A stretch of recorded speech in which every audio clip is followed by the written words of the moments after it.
প্রিয় সাংবাদিক ভাইয়ের বিন্দু, আসসালামু আলাইকুম রহমতুল্লাহি ওয়া বারাকাতুহু। আমি বদিউজ্জামান ফকির, বেলকুচি উপজেলা পরিষদ নির্বাচনের চেয়ারম্যান পদপ্রার্থী 2024। আমি Shahpur DSK DSA high school মাঠে আমার রাত্রিতে ওখানে মিটিং ছিল। মিটিং শেষ করে আমি চালা 7 রাস্তা আসছি। চালা 7 রাস্তা আমার একটা পার্টি অফিস ছিল। ওই পার্টি অফিসে আমি কিছুক্ষণ বসা শেষ করে আমি বেলকুচি ইউনিয়ন পরিষদের সম্মুখে ওইখানে ইঞ্জিনিয়ার আমিরুল সাহেবের গাড়িবহর ছিল, 40 থেকে 50টা গাড়িবহর ছিল। ওখানে লোক ছিল মনে করেন যে প্রায় 70-80 জন। আমরা যাওয়ার সময় 7-8টা হুন্ডা ছিল আমার সাথে। আমি ওখানটা যাওয়ার সময় ইঞ্জিনিয়ার আমিরুল সাহেব আমাকে রাস্তা অবরোধ করে কয়, এই ধরকে এই বলে মনে করেন যে আমাকে ওর সাথে থাকা তালেব নামে একটা ছেলে, ও সন্ত্রাসী, ও আমাকে গায়ে আঘাত করার পরে আমি রাস্তার থেকে কেটে হুন্ডায় না বের হয়ে থানায় আশ্রয় নেই। ইন দিস টাইম আমার ওখানে লোক ছিল 10-15 জন। তাদেরকে মেরে 3জনের মাথা ফাটিয়েছে। 1-2 জনকে পিঠে রড দেওয়া বাইরায়া রক্তাক্ত অবস্থায় করেছে। তাদেরকে 2জনকে আমরা 3জনকে আমরা সিরাজগঞ্জ মনসুর আলী মেডিকেল কলেজ হসপিটালে ওখানে ভর্তি করানো হয়েছে। আর আমি থানায় যখন আসছি আশ্রয় নেওয়ার জন্য, ঠিক 5 মিনিট পরে ইঞ্জিনিয়ার আমিরুল সাহেব এসে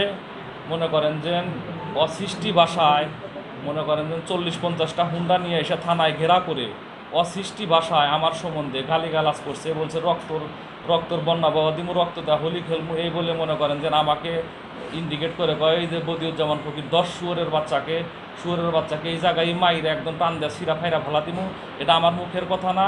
আপনারা থানাতে ভিডিও ফুটেজ আছে, অবশ্যই ভিডিও ফুটেজ দেখলে আপনারা জানতে পারবেন যে আমার সাথে সে কী আচরণটা করেছে।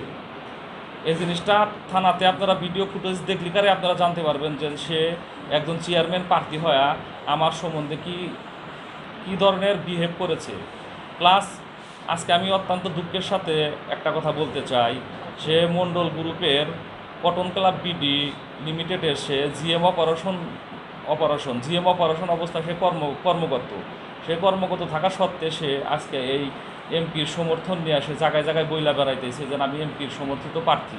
তো ওখানে এখন চাকরিগত অবস্থায় আছে, সে নানান জায়গায় জায়গায় বইলা বেড়াইতেছে। ভিডিও ফুটেজও আছে। প্লাস এমপি সাহেবের যে 2 ভাই আছে, আব্দুল আলিম মণ্ডল ও জুবাইর মণ্ডল সাহেব, সে বিভিন্ন জায়গায় সে তাকে নিয়ে মিটিং করেছে। প্লাস থানা ইউনিয়নের নেতৃবৃন্দ, মেম্বার, চেয়ারম্যান থেকে শুরু করে সবাইকে একতাবদ্ধ করে অলরেডি 3-4 জায়গাতে মিটিংও করেছে। এগুলা ভিডিও ফুটেজও সব কিছুই আমার কাছে আছে। আর আমি এই নির্বাচন চলাকালীন পর্যন্ত এখন পর্যন্ত আমাকে পান্নাসের হুমকি দামকি দিয়েই যাচ্ছে, কিন্তু আমি কোনো রকমের পাল্টার জন্য একটা জবাব দেবো আমি তাও দিই না। কেননা আমি চাচ্ছি যে নির্বাচনটা যান খুব সুন্দর ও পরিবেশে যান, শান্তিপূর্ণভাবে যান এই নির্বাচনটা শেষ হয়ে যায়। এই জন্য আমরা খুব ধৈর্যশীলভাবে আমি যে জায়গায় জায়গায় প্রচারণা করতেছি। আর আমি আপনাদেরকে উদ্দেশ্য করে একটাই কথা বলি, আমি জায়গায় জায়গায় মিটিং করতেছি, আমার বক্তব্যটা শোনেন। আর আমার প্রতিপক্ষ ইঞ্জিনিয়ার আমিরুল সাহেবের তার বক্তব্য কি, এই জিনিসটা আপনাদেরকে শুনলে দিশা পাবেন যে সে কতটুকু হিংস্র, কতটুকু যে মারমুখী অবস্থা নিয়ে সে বক্তব্য দিচ্ছে জায়গায় জায়গায়। আমি কোন বক্তব্য দিচ্ছি খুবই সুন্দরভাবে, কোনো রকমের উস্কানিমূলক কথা, কোনো রকমের খারাপ ভাষা আমি প্রয়োগ করতেছি না। কিন্তু সে যদি 20 মিনিট বক্তব্য দেয়, এই 20 মিনিটের ভিতরে 16 মিনিটই সে আমাদের ফ্যামিলি সম্বন্ধে উল্টাপাল্টা বাজে মন্তব্য করে। তো যাই হোক, পরনিন্দাকারীকে আল্লাহ রাব্বুল আলামিন পছন্দ করে না। আমি আপনাদের কাছে করজোরে একটাই অনুরোধ করব, আমি জানের নিরাপত্তায় ভুগতেছি, আপনারা অবশ্যই আমাকে জানের নিরাপত্তা দিতে হবে। আমি যেন সুন্দরভাবে আছে মাত্র আর 5 দিন এই নির্বাচনের, এই 5টা দিন যেন আমি সুন্দরভাবে জায়গায় জায়গায় মিটিং মিছিল করতে পারি খুব সুন্দর পরিবেশে। এই নিরাপত্তাটা আমি আপনাদের কাছে চাচ্ছি।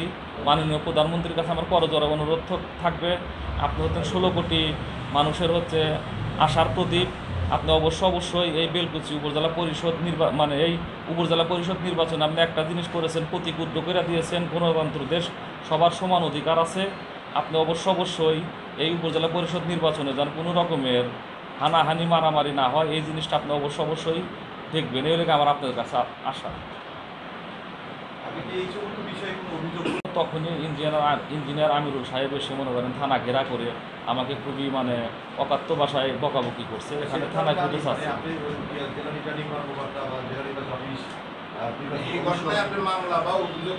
হ্যাঁ, এই ঘটনায় আমরা একটা অভিযোগ দায়ের করেছি। এখনো মামলা মনে করেন চলমান আছে, এখনো মামলাটা রানিং হয় নাই। আপনার এই পরিস্থিতিতে পুলিশের ভূমিকা কেমন? কালকে যে অবস্থা হয়েছে, যে অবস্থাতে ওনারা মনে করেন যে শস্ত্র নিয়ে থানায় ঢুকছিল, পুলিশ মনে করেন যে পুলিশরাও হতভম্ব হয়ে গেছে যে হইলটা কি। ওখানে থানার ওসি স্ট্যান্ড ছিল না বিদেই মনে করেন যে সে অনেক রকমের বাজে বিহেভটা করেছে। পরে পুলিশ যথেষ্ট চেষ্টা করেছে তাদেরকে সরানোর জন্য। পরে একটা টাইমে তারা যখন মনে করেন যে পুলিশ যখন একটু উগ্র অবস্থা হয়ে যায়, লাঠি পেটা করবে, তখন তারা সইরা যায়, রাস্তায় দাঁড়ায়, এরাও মনে করেন যে বাজে বাসায়, অকাত্য বাসায় বকবকি করে, মানে তারপরেও তারা যায় না। আপনাকে যদি বলি যে আপনি এক কথায় কি চান? আমি একটা কথাই চাই, এই বেলকুচি উপজেলা নির্বাচনটা যেন খুব সুন্দর সুষ্ঠুভাবে নামে, এই আমার দাবি, আর কোনো কিছুই দাবি নেই।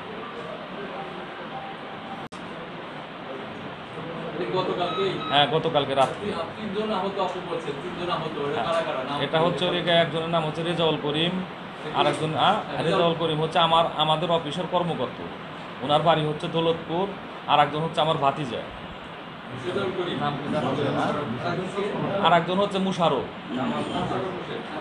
হ্যাঁ, আর একজন হচ্ছে কামাল পারভেজ, সে ওদিকে বাড়িতে আছে। আর একজন হচ্ছে পিঠা, হ্যাঁ, হাসপাতালে ভর্তি আছে দুইজন, মুশারফ আছে আর হচ্ছে রেজাউল করিম আছে। হ্যাঁ, মাথায় 8টা সিঁড়ি হয়েছে, একজনের 8টা সিঁড়ি হয়েছে, আর একজনের মনে হয় 4টা সিঁড়ি হয়েছে মাথায়।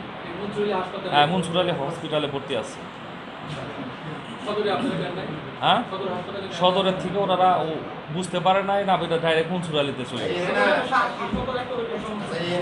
তো মনে করেন যে তার ভাইদেরকে নামাইয়া দিছে, তার 2 ভাইকে আলাচ আব্দুল আলিম মণ্ডল, জুবাইর মণ্ডলকে তো মাঠে নামাইয়া দিছে। পুরাদমে তারা মনে করেন যে ইঞ্জিনিয়ার আমিরুল সাহেবের নির্বাচনী প্রচারণা করতেছে।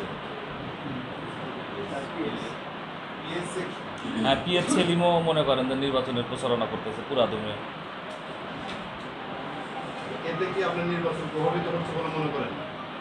তা তো অবশ্যই মনে করেন যে একটু এলোমেলো হচ্ছেই, আমি মনে করি।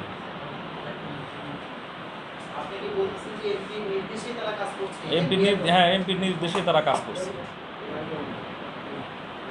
সে তো এখনও মনে করেন যে মন্ডল গ্রুপের একটা সিস্টার কনসার্ন হচ্ছে ওদিকে কটন ক্লাব বিডি লিমিটেড। ওই কটন ক্লাব বিডি লিমিটেড কর্মগত অবস্থায় আছে জিএম অপারেশন হিসাবে। সে তো এখনও ওখানে চাকরি করা সত্ত্বে সেও মনে করেন যে এই যে উপজেলার চেয়ারম্যানের পদপ্রার্থী হয়েছে। আমি বাংলাদেশ আওয়ামী লীগ ইনাদপুর থানা শাখার অর্থ বিষয় সম্পাদক।